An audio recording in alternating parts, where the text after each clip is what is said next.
আমার ক্ষেত্রে there is a no any godfather and godmother. আচ্ছা, এবং কেউ যদি কোনোদিনও কোনো মানুষ যদি ইন্সপায়ার্ড হয় যে উইদাউট গডফাদার গডমাদার এত মানে শুধু ধৈর্য আর মানে পড়ে থাকতে হবে তোমাকে কিছু একটা জিনিস অ্যাচিভ করতে, মানে উইদাউট গডফাদার গডমাদার যাদের আছে তাদেরকে পড়ে থাকতে হবে, মানে একদম লেগে থাকতে হবে একেবারে সেই আঠার মতন। এখনো লেগে আছে। এত ব্যাক টু ব্যাক শো থাকে তোমার, কোথাও মনে হয় যে কোয়ালিটি কম্প্রোমাইজ করতে হয় কোথাও গিয়ে?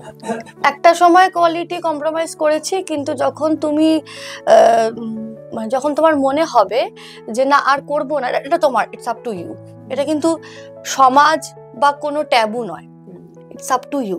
তোমার যদি মনে হয় কোয়ালিটি কম্প্রোমাইজ করবো, তোমার যদি মনে হয় না করবো না, আমি ঘরে মানে রুটি দিয়ে নুন দিয়ে খাবো, কিন্তু আমি ট্যালেন্ট বা প্রোডাকশন কম্প্রোমাইজ করবো না, আমি করি না।